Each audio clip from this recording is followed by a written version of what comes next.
Olá a todos, sejam muito bem-vindos a mais uma videoaula do nosso grupo de estudos das obras de Sigmund Freud pela Escola Formação do Psicanalista.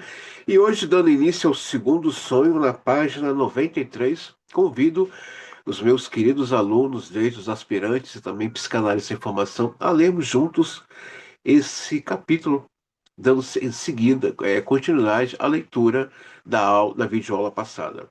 Algumas semanas depois do primeiro sonho ocorreu o segundo, com cuja resolução interrompeu-se a análise.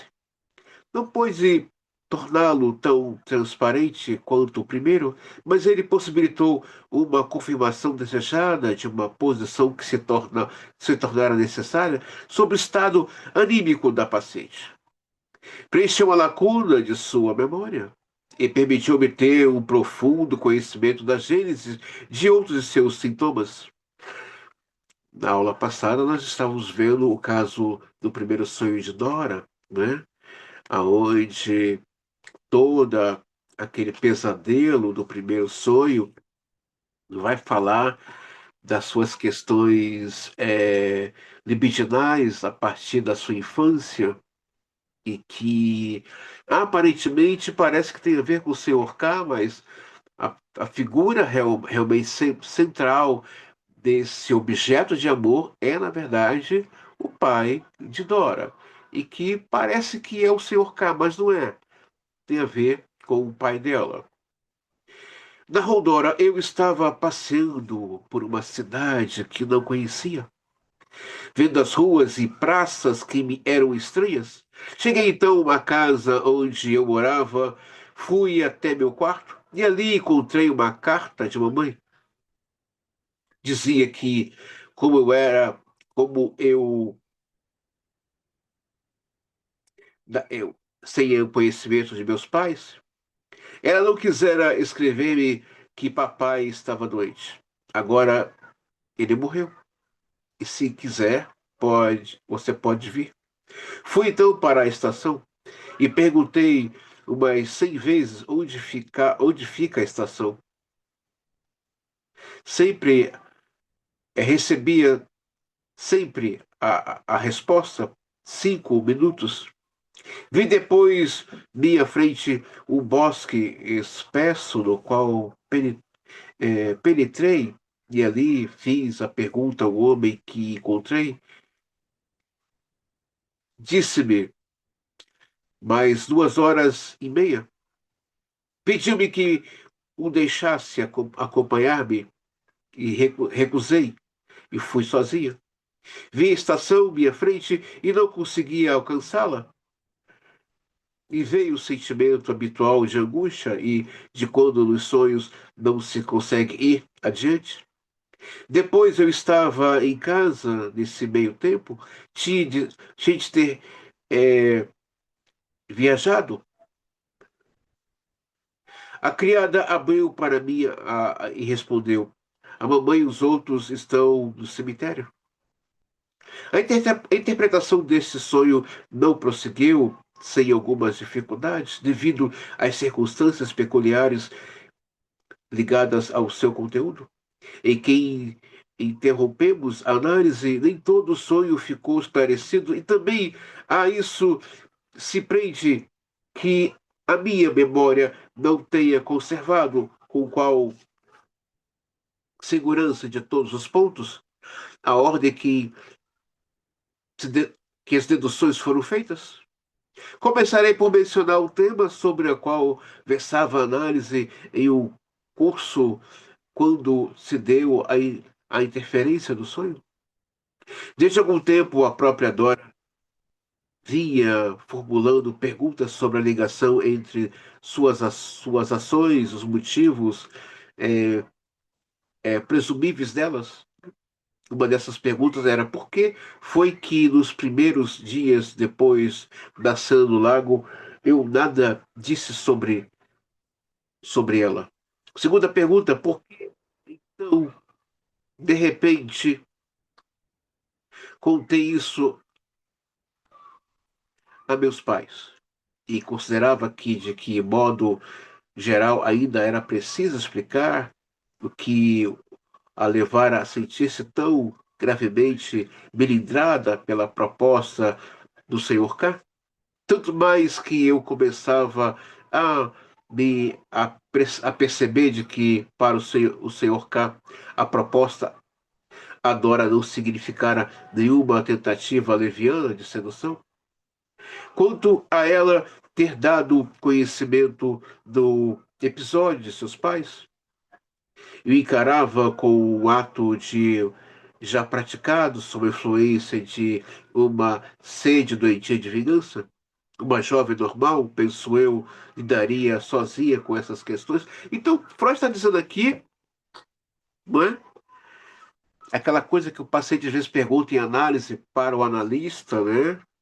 Quando eu falo analista, eu não estou dizendo aqui diretamente a questão do, se é ele, se é ela, mas quem está exercendo esse ofício, por que que eu faço essas coisas? Por que que eu falo isso? Por que que eu fiz aquilo? Por que que eu não contei, né? Geralmente escuta-se muito isso no paciente. Eu já escutei de pacientes que sofreram abusos domésticos de falar, mas por que que eu não contei? Por que que eu não procurei ajuda? São perguntas que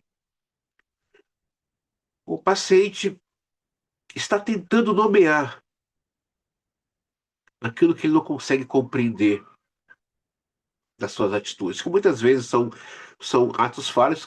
Vimos no módulo passado que os atos falhos são sintomas, né? O erro não existe, o esquecimento não existe, né? Eu esqueci de pagar a conta de telefone, eu esqueci de pagar lá a cantina que eu como, ou não conte com essa pessoa porque ela, ela é irresponsável, ela não dá conta das coisas, tudo isso são sintomas. Então ela está trazendo aqui os sintomas dela. Por que que eu não procurei? E por que que eu agi dessa maneira? E por que que eu agi de uma forma vingativa com os meus pais? Então ela está se questionando e Freud estaria observando, né?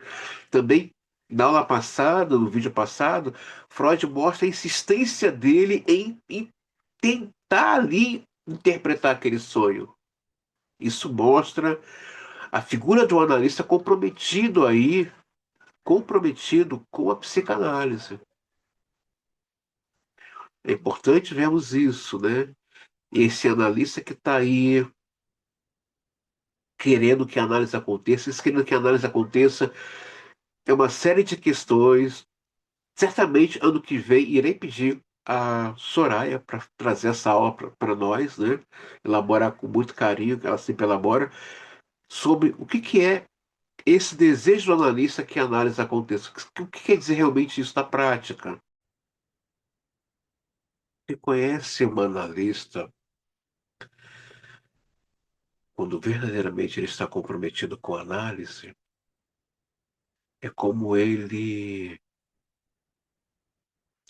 lida com a sua formação, leitura, pesquisa, grupos de estudo, na questão de montar sua biblioteca. Pode ser que no começo a pessoa não tenha tanto recursos financeiros, mas se ele está interessado, se ele está desejoso, né, de conhecer, de compreender a sua prática clínica, ele vai montar a sua biblioteca passo a passo, até o momento em que ele tiver realmente condições, sei lá, de fazer uma compra de uma aquisição de R$ 1.000 ou de R$ 10.000 em livros ou material é, tecnológico para fazer suas pesquisas, tudo vai depender, né? Às vezes, o primeiro passo já começa a dar um efeito. Certa vez eu fui na casa de uma pessoa que dizia, ela que era analista, né? Não tinha um livro de psicanálise. Como ela atendia, eu não sei. Mas ela dizia que era psicanalista, não sabia, sabia de Freud, de ouvir falar de Freud, mas nunca tinha lido Freud. Certa vez, eu dando aula em um curso, sobre clínica da infância, alguém disse que não leria Freud porque ele defendia o homossexual. Não sei como é que essa pessoa atende criança. Não sei. Tem coisas que às vezes eu me pergunto, né? Então, se você que está aqui nessa formação desejoso que a análise aconteça, eu te faço uma pergunta bem clínica, né? Quanto de tesão você tem aí para que realmente você acredite na sua formação e na sua prática clínica? Quanto de tesão você tem?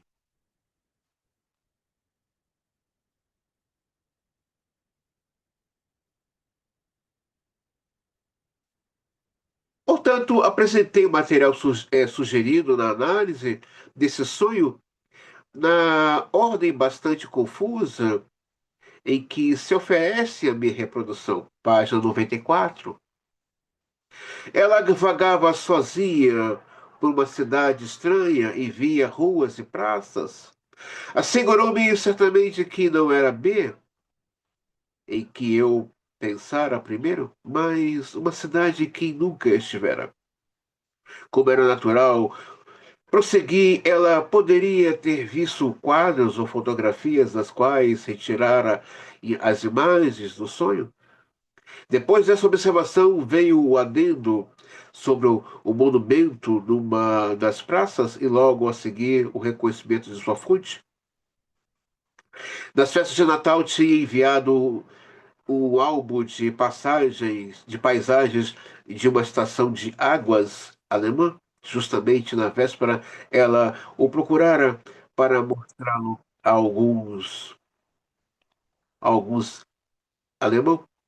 Justamente na véspera, ela procurara para mostrá-lo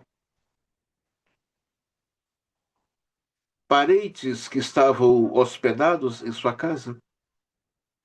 Ele estava numa caixa de fotografias que não se conseguia encontrar. E Dora perguntou à mãe onde está a caixa. Então, isso acontece muito comigo. Às vezes, quando eu acordo, eu procuro saber a fonte do meu sonho. Que sonho é esse aqui? O que foi que eu ouvi? O que foi que eu li para ter influenciado nesse? A maioria das vezes eu faço isso comigo, mas por quê? Na interpretações dos sonhos, é, volume 4, 1901, interpretação do sonho 1900, Freud nos dá dicas de investigação. Já nesse próprio caso aqui, sobre o caso de histeria, que no caso é o caso Dora, os três ensaios sobre a sexualidade, o próprio Freud fala não ter pressa de interpretar os sonhos. Escute o sonho. E aqui ele está dando uma dica para a Dora. Qual foi a fonte que inspirou esse sonho? Foi uma música, foi uma palavra que ouviu, foi um pensamento que estava ali dias e dias dialogando com ele. Às vezes eu faço isso. Eu acordo, peraí, o que foi? O que é isso aqui? De onde surgiu esse personagem? De onde surgiu essa fala? De onde surgiu essa música no meio do sonho? É, há fontes de inspiração. O sonho não é um acaso, aconteceu um sonho, não. Há fontes ali de inspiração do sonho.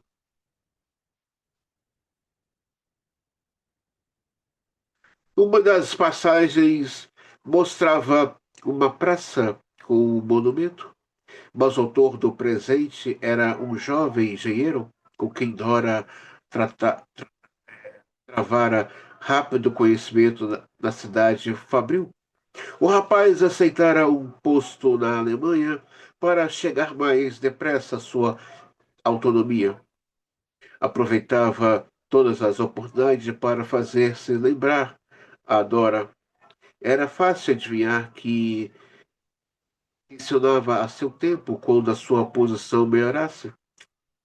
Apresentar-se a Dora como pretendente, mas ainda não era chegado o momento. Havia de esperar. A perambulação pela cidade estranha estava sobredeterminada, levou a um dos desejos oferecidos durante o dia. Na festa chegara a visita de um priminho a quem Dora teve de mostrar a cidade de Viena. Essa causa diurna, de certo, lhe fora sumamente indiferente. Mas o primo lhe trouxe à lembrança a sua breve estada em Dresden pela, pela primeira vez. Naquela ocasião, ela perambulava, perambulara como uma estranha, embora não deixasse naturalmente a famosa galeria. O outro primo que estivera com eles e conhecia Dresden quisera servir de guia no percurso pela galeria, mas ela o recusara em seguida, sozinha, detendo-se diante dos quadros que lhe agradavam. Diante da Madonna Sistina, deixou-se ficar 2 horas, sonhadoramente perdida em silenciosa admiração. Ante a pergunta sobre o que tanto lhe agradara no quadro, não soube dar nenhuma resposta clara, finalmente disse a Madonna. É indubitável que essas associações realmente pertençam ao material fundador do sonho. Inclui componentes que reencontramos inalterados no conteúdo do sonho. Ela recusou e foi sozinha às 2 horas, e ressalto, desde que as imagens são um ponto nodal na trama dos pensamentos do sonho. As paisagens do álbum, os quadros de Dresden, destacariam também para a investigação posterior do tema da Madonna, a, da Mãe Virgem. Mas o que veio acima de tudo é que, nessa primeira parte do sonho, ela se identifica com o rapaz. Ele vagueia por terras estrangeiras, esforça-se por atingir uma meta, mas é retido, precisa de paciência, tem de esperar. Se Dora tinha em mente o engenheiro, seria muito condizente que essa meta fosse a posse de uma mulher, da própria pessoa dela. Em vez disso, era uma estação que, aliás, pela relação entre a pergunta do sonho e a pergunta realmente formulada, dois é lícito substituído por caixa. Uma caixa e uma mulher. Isso já começa a combinar melhor. A caixa de Pandora, quem puder ler, né, essa narração mitológica, eu recomendo, tá, gente? Quem puder ler essa narrativa mitológica, a Caixa de Pandora, que tem tudo a ver com a figura da mulher, tá? Recomendo que leia. Sempre que fala de caixa, as pessoas associam o inconsciente também, né? Também o inconsciente, mas mais diretamente a figura da mulher. Mais a figura da mulher.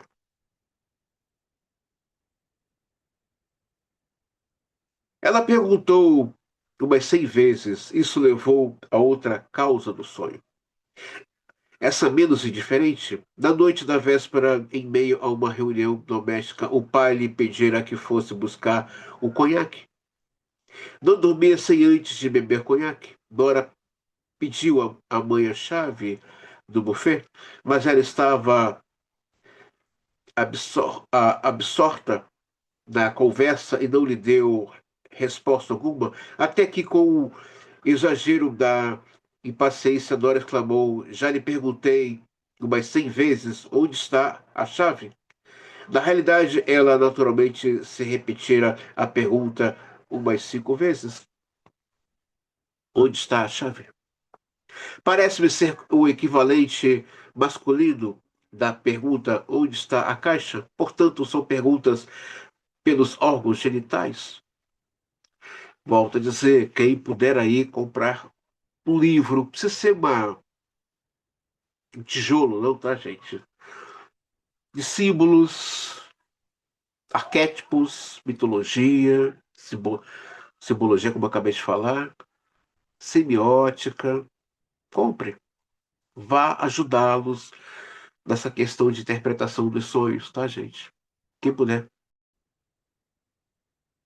Nessa mesma reunião familiar, alguém fizera um brinde ao pai de Dora, expressando a esperança de que por muito tempo ainda ele gozasse da melhor saúde, etc.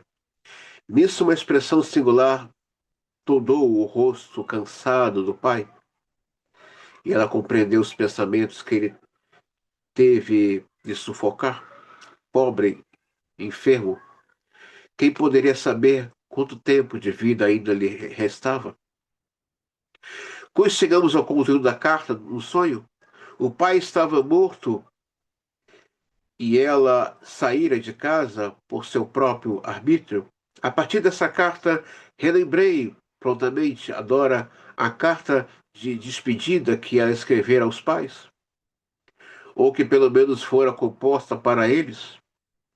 Essa carta se destinava a dar um susto no pai para que ele desistisse da senhora K, ou pelo menos de se vingar dele. Caso não fosse possível induzi-lo a isso, estamos diante do tema da morte dela ou da morte do pai? Cemitério mais adiante do sonho? Acaso estaremos no caminho errado? Ou supor que a situação constitutiva da fachada do sonho correspondia a uma fantasia de vingança contra o pai? Os pensamentos compassivos do dia anterior se harmonizariam muito bem com isso. Ora, a fantasia rezava que ela saia de casa, indo para o estrangeiro, e com isso o pai ficava com o coração partido pelo desgosto e pela saudade dela. Então estaria vingada. Dora compreendia muito bem de que o pai sentia a falta, não podendo agora dormir sem o conhaque. Assinalemos a sede de vingança com um novo elemento para uma síntese posterior dos pensamentos do sonho? Mas o conteúdo da carta deve ser passível de uma determinação adicional? De onde proviria a frase se você quiser? A propósito disso, ocorreu a Dora.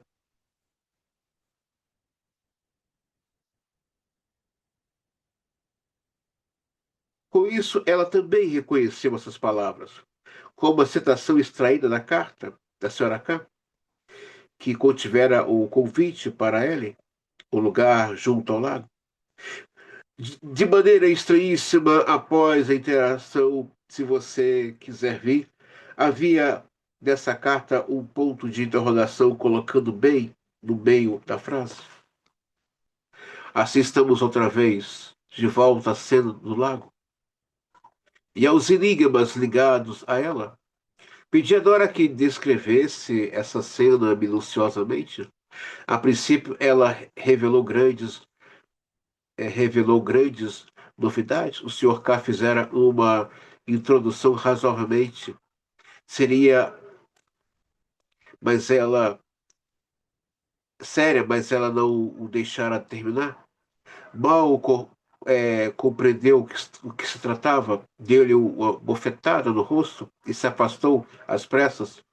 Eu queria saber que as palavras ele empregara, mas Dora só lhe lembrou de uma das suas alegações. Sabe que não tenho nada com minha mulher.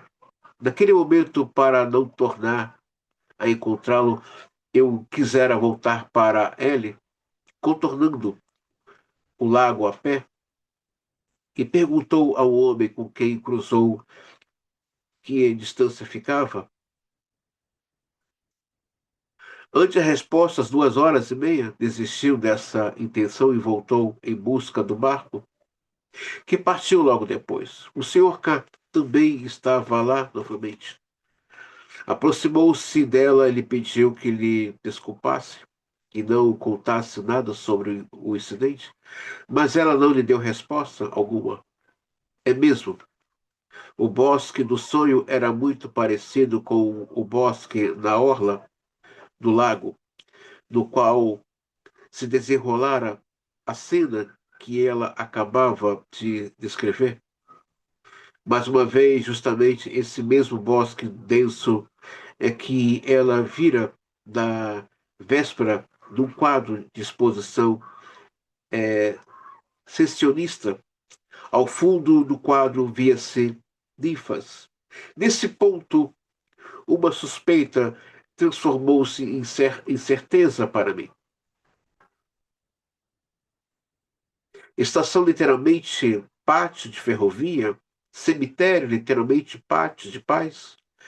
Em lugar da genitália feminina já eram bastante inusitados, mas guiaram minha atenção, já aguçada para uma palavra de formulação similar. Vestíbulo, literalmente pátio anterior. Término, termo anatômico para designar uma região específica da genitália feminina. Mas isso poderia ser um equívoco por excesso de engenho. Agora, porém, com o acréscimo das ninfas que se via no fundo do bosque denso, já não podia haver dúvidas. Era uma geografia simbólica do sexo. Ninfas, como é sabido pelos médicos, embora não pelos leigos, é como se chamam os pequenos lábios que ficam no fundo do bosque denso, pelos pelos pubianos, mas que usa termos técnicos para vestíbulo e ninfas. Há de ter extraído seu conhecimento dos livros, justamente não de livros populares, mas de manuais de anatomia ou de alguma enciclopédia. Refúgio habitual dos jovens devorados pela curiosidade sexual. Portanto, se essa interpretação estava certa, ocultava-se por trás da primeira situação do sonho da uma fantasia de defloração, como, quando o homem se esforça por penetrar na genitália feminina. Gente, eu quero chamar aqui a vocês uma atenção muito importante. A psicanálise nasceu na elite burguesa de Viena. E desde então, ela tem estado nesse lugar. Psicanálise é pensar, pensar por si próprio. Você que está assistindo essa aula, recomendo que leia o livro Freud, Uma Vida para o Nosso Tempo, de Peter Gay, e o outro livro de autoria da Elizabeth Rodrigues de Lacan. Freud chegou a atender pessoas do alto escalão da elite. Lacan também. Aliás, todos eles. Olha o nível de paciente do Freud. Não era uma garota qualquer Dora. Era uma garota que lia muito. Tem que ler, tem que pesquisar. Você não sabe o paciente que vai passar pela porta do seu consultório. O paciente esse que vai se deitar no seu divã. Há pouco tempo, um jovem me procurou e a primeira abordagem dele, antes da entrevista, você trabalha com Freud e Lacan? Não, eu não era um leigo que veio me procurar. Não era um leigo. Alguém que lê, alguém que pesquisa. E psicanalista, no senso comum, é alguém que lê, alguém que pesquisa, alguém atravessado com a cultura, com a arte, com a política. Digo a vocês, procurem ler, procurem diversificar o conhecimento de vocês, ler um pouco de filosofia, antropologia, arte, conhecer um pouco mais de músicas como MPB, outros estilos musicais. Psicanálise é lidar com esse ser humano que muitas vezes chega na clínica não somente com sofrimento, não somente com sintoma, mas muitas vezes alguém atravessado com uma cultura muitas vezes muito refinada e que muitas vezes vai questionar a sua formação. Olha o nível da paciente do Freud, uma garota de 18 anos que Freud sabia é, é, da sua bagagem cultural. Freud sabia que ela não lia qualquer coisa. Pelo discurso dela, ele sabia o que aquela paciente dele estava lendo. Dora, aqui, tinha 18 anos. Partilhei minhas conclusões com Dora. A impressão causada deve ter sido impreciosa, pois emergiu imediatamente um pequenino fragmento esquecido do sonho, que ela foi calmamente para o seu quarto e pôs-se a ler um livro grande que estava sobre a escrivaninha. A ênfase recai aqui sobre dois detalhes, calmamente, a grande e grande o relacionamento com o livro. Perguntei, ele tinha o formato de uma enciclopédia? Nora disse que sim. Ora, as crianças nunca lê calmamente sobre matérias proibidas numa enciclopédia, fazendo tremendo, fazendo, fazendo tremendo de medo, espiam inquietas para ver se alguém vem vindo. Os pais estorvam muito essas leituras, mas a força realizadora de desejos que a própria do sonho melhora radicalmente essa situação incômoda. O pai estava morto e os demais já tinham ido para o cemitério. Ela podia ler calmamente o que bem lhe aprovesse. Não significaria isso que uma de suas razões para a vingança era também a revolta contra a coesão exercida pelos pais? Se seu pai estivesse morto, ela poderia ler ou amar como quisesse. A princípio, ela se recusou a lembrar-se de algum dia ter lido uma dessas enciclopédias, depois admitiu que, que uma lembrança dessa ordem emergia nela, embora o conteúdo inocente.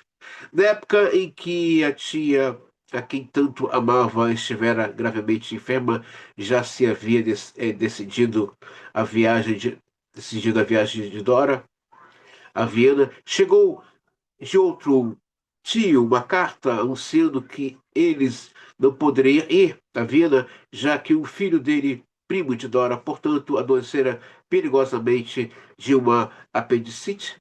Na ocasião, ela consultou uma enciclopédia para saber mais quais eram os sintomas da apendicite.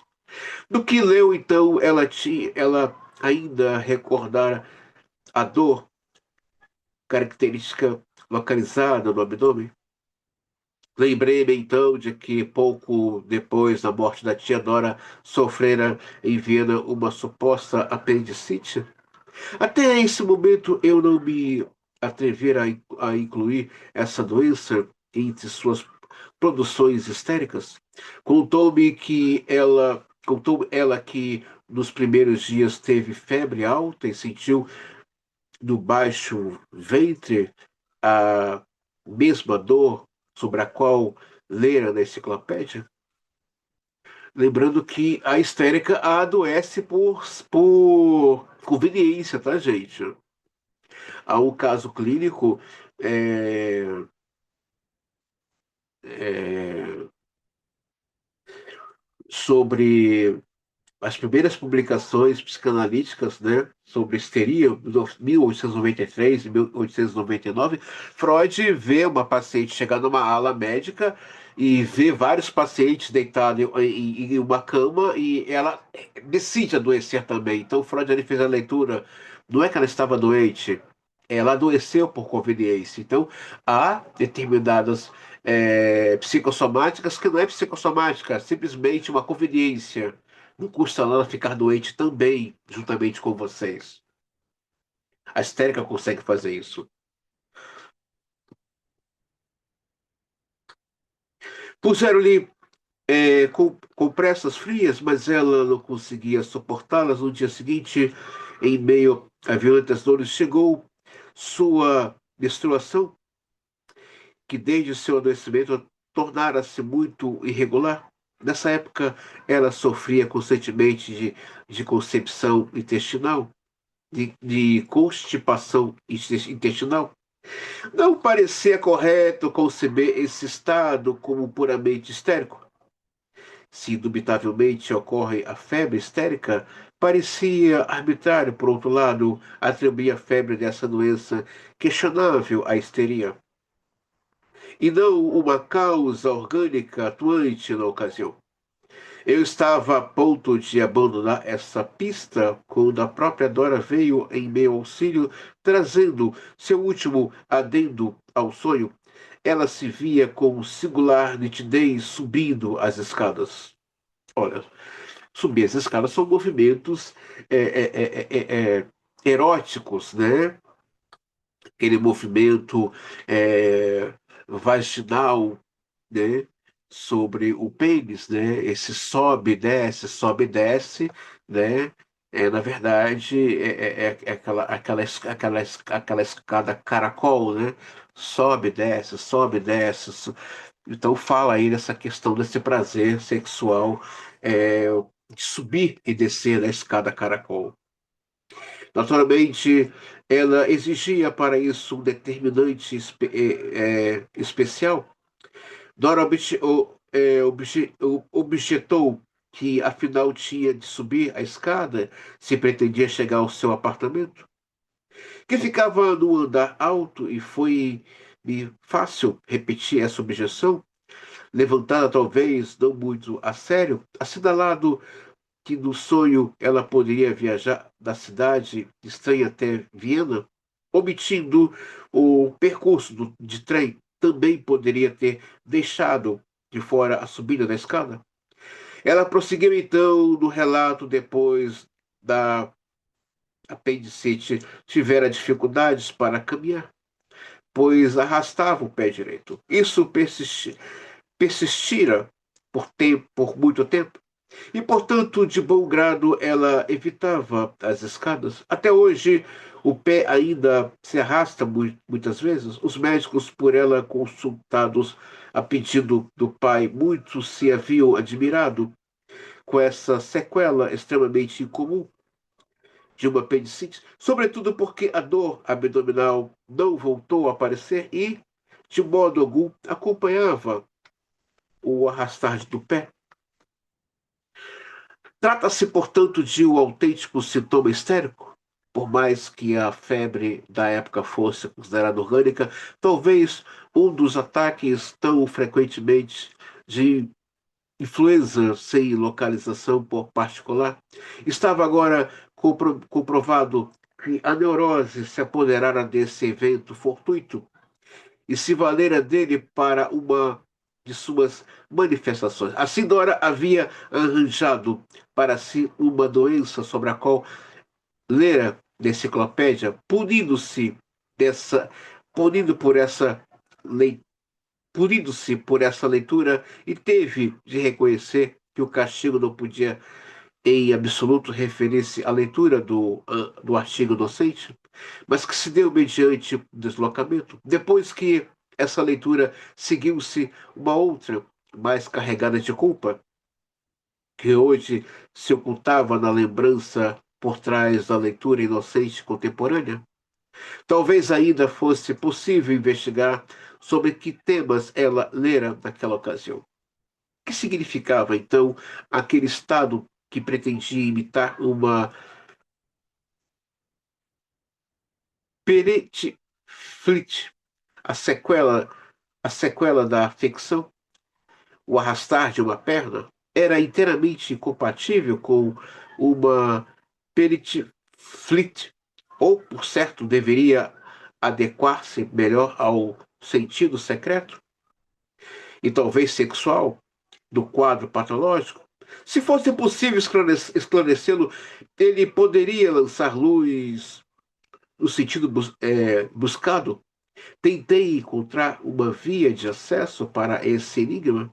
Tinha havido instigações temporárias no sonho, e o tempo nunca é indiferente ao acontecer biológico. Assim, perguntei quando ocorrera a apendicite, se antes ou depois da cena do lago. A resposta imediata que solucionou de só golpe de todas as dificuldades foi 9 meses depois. Esse intervalo é bem característico. Suposta apendicite, realizara, portanto, com os modestos recursos à disposição da paciente, as dores e o fluxo menstrual, a fantasia de um parto. Naturalmente, Dora conhecia o significado desse prazo e não pôde desmentir a probabilidade de ter lido na enciclopédia daquela ocasião a respeito da gravidez e do parto. Mas o que tinha isso a ver com o arrastar da perna? Eu podia agora arriscar uma conjectura, e assim que se anda quando se torce o pé. Portanto, ela dera um passo em falso, e era perfeitamente correto que desse à luz 9 meses depois de uma cena junto ao lago. Ainda me cabia colocar uma outra exigência. Tais sintomas se formam, segundo minha convicção, quando se tem um modelo infantil para eles.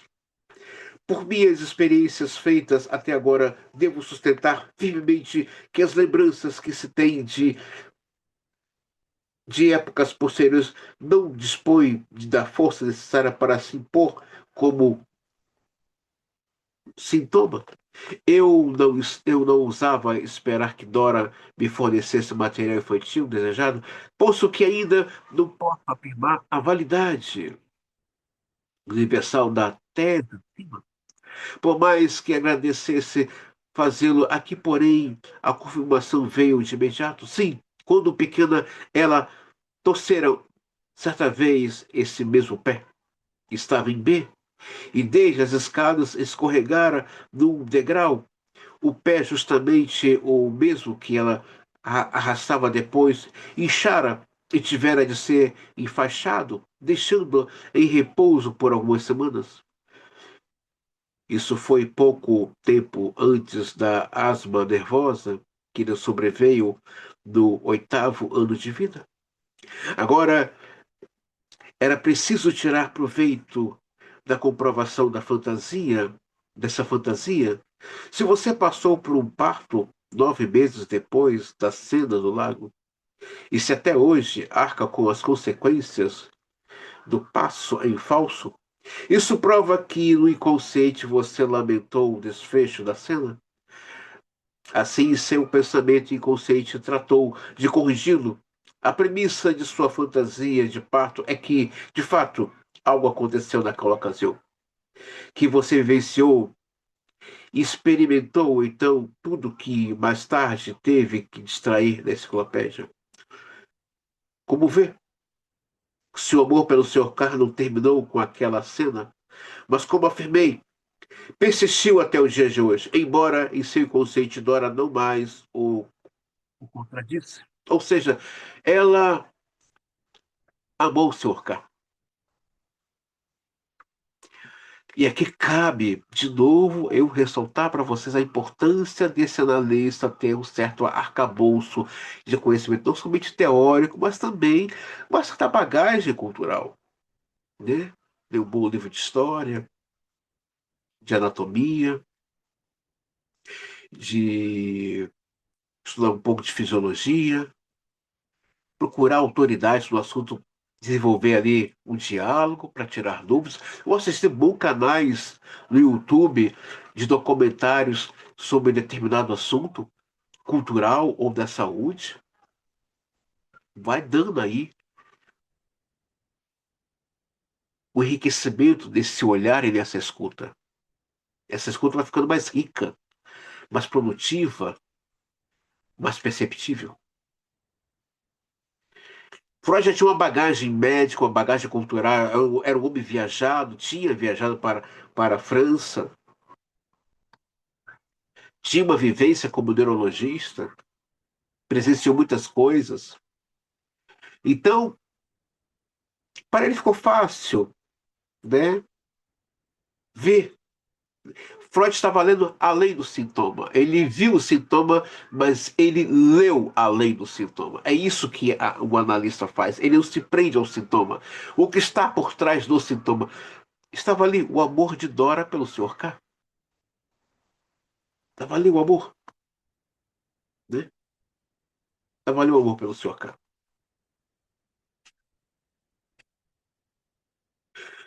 Esses trabalhos para esclarecer o segundo sonho havia requerido duas questões.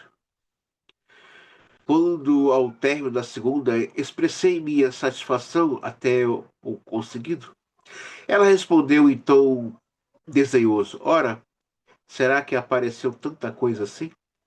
E com isso preparei-me para a chegada de outras re- revelações.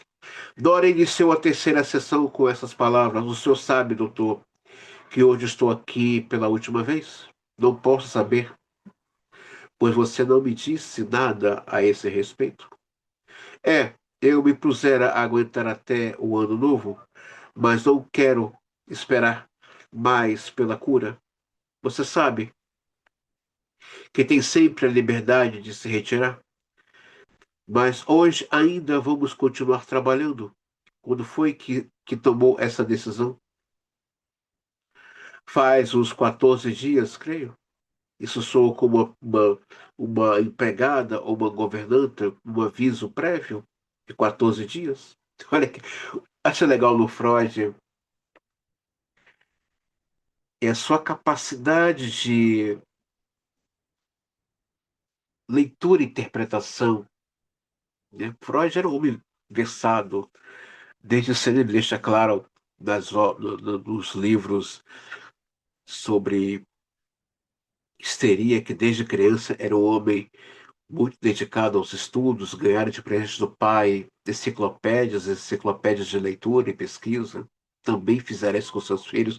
Os filhos do Freud eram pessoas muito cultas, muito letradas, né? Então, peraí, isso aqui é um aviso prévio? Interessante essa fala do Freud, né? Isso aqui é um aviso prévio? É uma empregada falando comigo ou é o governanta? Isso soa como uma empregada ou governanta, um aviso prévio de 14 dias?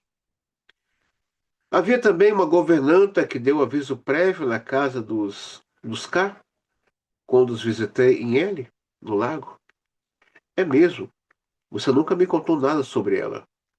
Conte-me, por favor. Bem, havia uma mocinha na casa, como governanta das crianças, que exibia um comportamento estranhíssimo em relação ao Sr. K.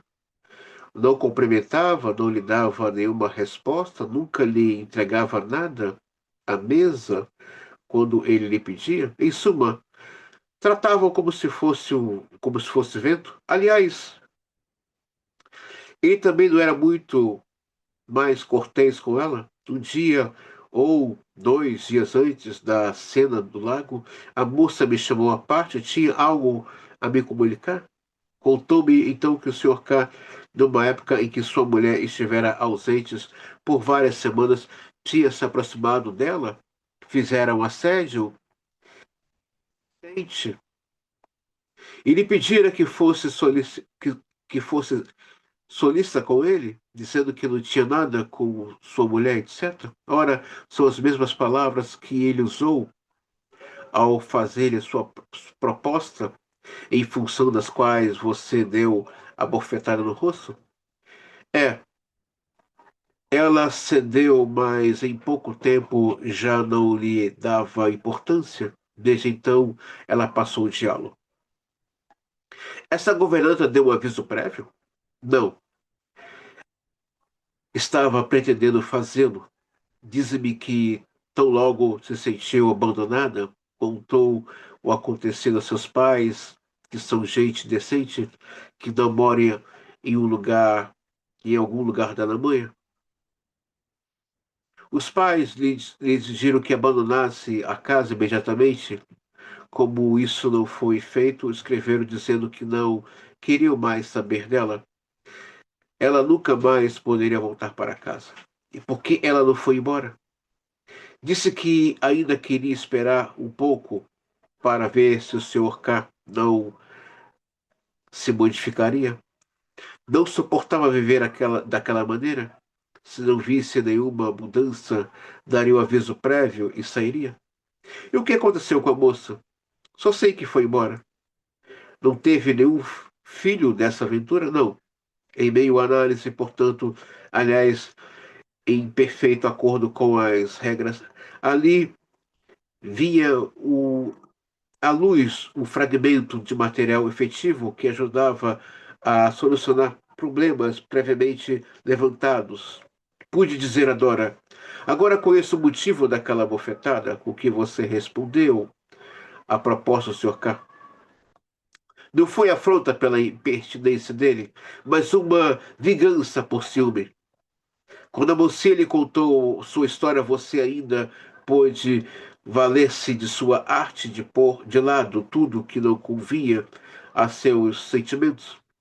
Mas no momento em que o senhor K usou as palavras não tenho nada com minha mulher, que ele também dissera à senhora, a senhoria, novas emoções foram despertadas em você, fizeram perder a balança. Você disse a si mesma: como se atreve ele me tratar como uma governanta, uma serviçal?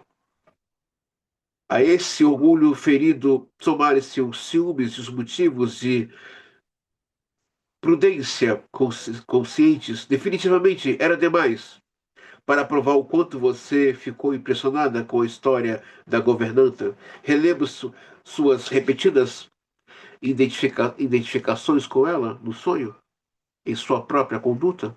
Você contou a seus pais o que até aqui não havíamos compreendido, tal como a moça escreveu aos seus pais dela. Está se despedindo de mim com uma governanta, com um aviso prévio de 14 dias. A carta do sonho que lhe permite voltar para casa é a contrapartida da carta dos pais da moça, em que ela é proibida de fazê-lo. E por que então não contei a meus pais imediatamente? Quanto tempo deixou passar? A cena ocorreu no último dia de julho, em 14 de julho, no último dia de julho, em 14 de julho, contei à mamãe, outra vez, portanto, 14 dias. Prazo característico para uma criada. Agora posso responder a sua pergunta. Você compreendeu muito bem a pobre moça. Ela não queria ir-se de imediato porque ainda tinha esperança, porque esperava que o Sr. K voltasse a lhe dar sua ternura. Esse deve ter sido também o seu motivo. Você aguardou esse prazo para ver se ele renovaria suas propostas. Daí teria concluído que ele estava agindo a sério e que não queria brincar com você, como fizera com a governanta. Nos primeiros dias depois da partida, ele ainda me mandou um cartão postal. Sim, como não veio nada mais, você deu livre curso à sua viagem, à sua vingança. Posso até imaginar que nessa época ainda havia lugar para a intenção colateral, mediante a acusação de induzi-lo a viajar até o local onde você morava. Que foi, aliás, o que ele primeiro se ofereceu a fazer, interrompeu ela. Então, então, sua saudade dele ter se ia apaziguando. Aqui, ela a- assentiu com a cabeça, coisa que eu não havia esperado. Ele poderia ter lhe dado a satisfação que você reclamava? Que satisfação? É que estou começando a suspeitar de que você levou a questão com o Sr. K muito mais a sério do que quis revelar até agora. Não havia entre os K conversas frequentes sobre divórcio. Certamente, primeiro, ela não queria por causa dos filhos e agora ela quer mais. Ele não quer mais. Será que não pensou que ele queria divorciar-se da mulher para se casar com você? E agora já não fazê-lo por nenhuma substituta. Há 2 anos, sem dúvida, você era jovem, mas você mesma me contou que sua mãe ficou noiva aos 17 anos e depois esperou 2 anos pelo marido. A história amorosa de sua mãe costuma ser o modelo para. A história amorosa da mãe costuma ser o modelo para a filha. Por isso você também queria esperar e acabou que ele estava apenas aguardando que você amadurecesse o bastante para se tornar a mulher dele. Imagino que esse tenha sido um projeto de vida muito sério para você e não tem sequer o direito de afirmar que essa intenção estivesse excluída para o Sr. K, pois você me contou sobre ele o bastante para apontar diretamente para esse propósito. Tampouco a conduta dele e ele contradiz isso. Você não deixou terminar sua fala e não sabe o que ele queria lhe dizer?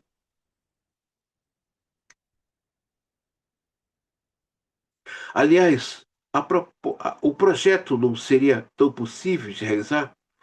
As relações entre seu pai e seu K, que provavelmente você só apoiou por tanto tempo por causa disso, deva dava-lhe a certeza de que conseguiria o consentimento da mulher para o divórcio. E com seu pai você consegue o que quer. Na verdade, se a tentação e ele houvesse tido outro desfecho, essa teria sido a única solução possível para todas as partes. Penso também que por isso você lamentou tanto o outro desenlace e corrigiu da fantasia que se apresentou como o apendicite. Assim, deve ter sido uma grande decepção para você que, em vez de uma proposta renovada, suas relações tenham sido como resultado as negativas e as calúnias do Sr. K. Você admite que nada a enfurece mais do que acreditar em que você imaginou a cena no lago? Agora sei que não quer que não é, agora sei do que é que não quer ser lembrada. É de ter imaginado que a proposta estava sendo feita a sério e que o Sr. K não desistiria até que você se casasse com ele. Dora me escutara sem me contradizer, como se de costume. Parecia emocionada, despediu-se da maneira mais amável, com votos calorosos para o ano novo. Nunca mais voltou. O pai, que ainda me visitou algumas vezes, garantiu que ela voltaria. Notava-se, dizia que ela estava ansiosa pela continuação do tratamento, mas ele não era totalmente sincero. Havia apoiado o tratamento enquanto lhe era possível esperar que eu dissuadisse Dora da ideia de que entre ele e a senhora K havia algo de uma amizade, além de uma amizade. Seu interesse desvaneceu-se ao notar que não era minha intenção promover esse resultado. Eu sabia que ele não retornaria, foi indubitável.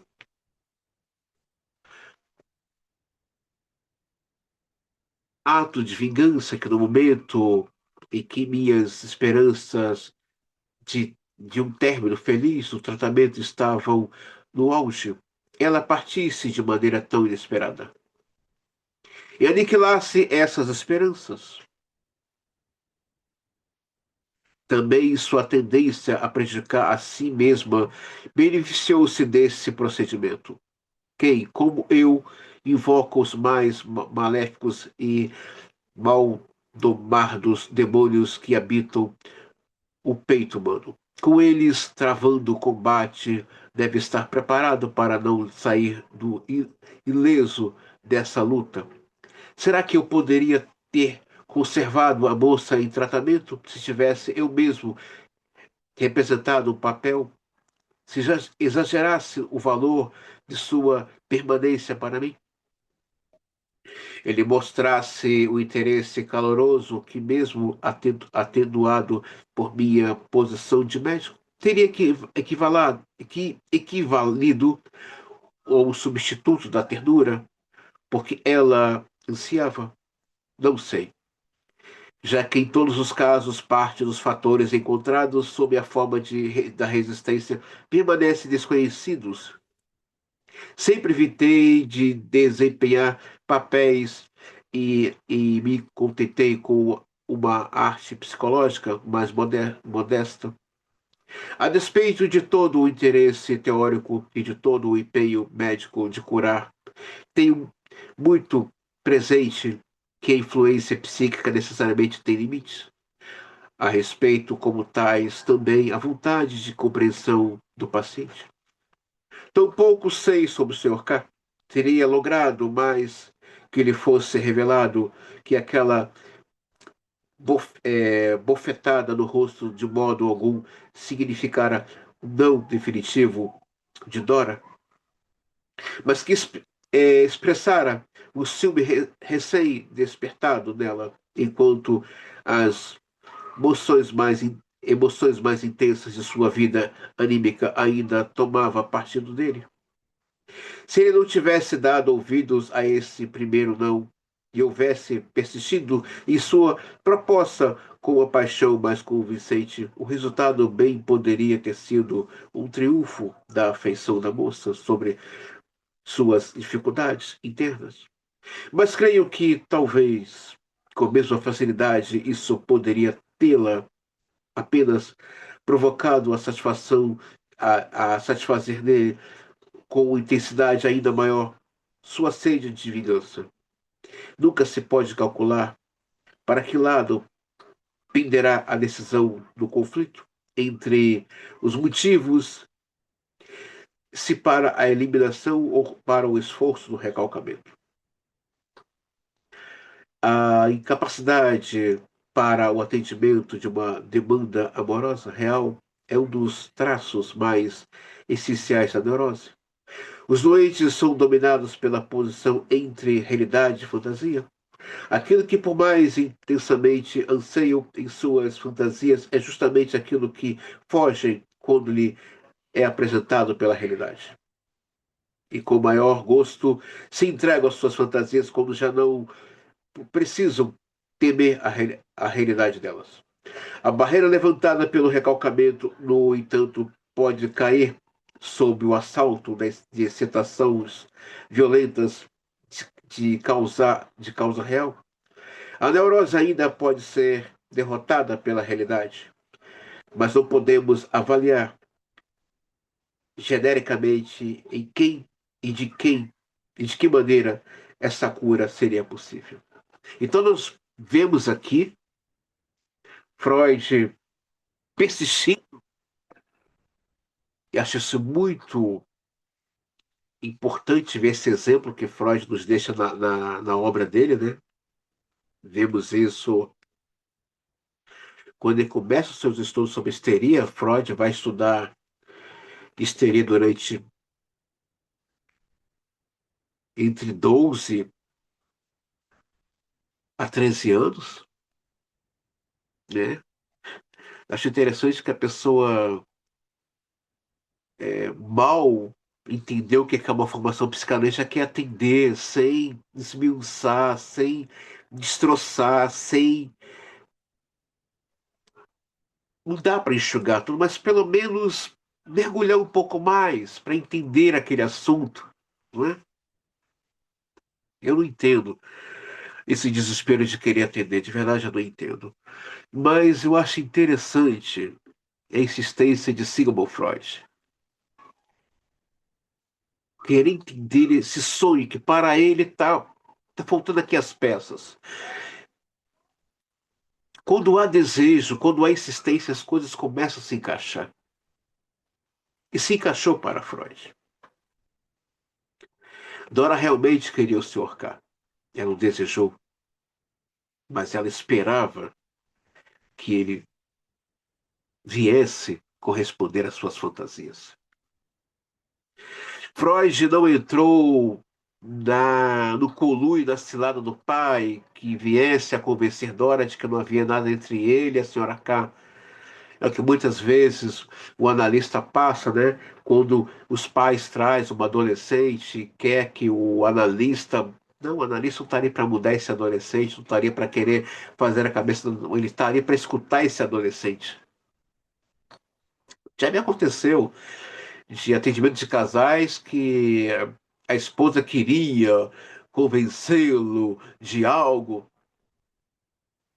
Eu respondi, eu estou aqui para escutar, não para convencer. Então, vemos aqui nesse segundo sonho, e quem puder ler o livro, quem puder, não tenho ele em PDF, não tem, mas se eu achar, eu coloco no grupo. Freud, Uma Vida para o Nosso Tempo, de Peter Gay. Tem lá esse caso Dora, os bastidores e o pano de fundo. Ela morre solteira, né? Ela morre solteira. é, Não somente ela, mas outras pacientes histéricas de Freud morreram solteiras, né? E com falas românticas sobre o amor que não era real. É muito complicado para a histérica sustentar o amor. É muito complicado. Tem que se doar. E doação para histérica é complicado. Quem é filho de histérica, né, sabe o sofrimento de ter uma mãe histérica. Não consegue se doar. E essa doação, muitas vezes, não é real, é sempre com segundas intenções, sempre com o objetivo a mais de querer algo, mas manipulando. A histérica o tempo todo está manipulando, o tempo todo.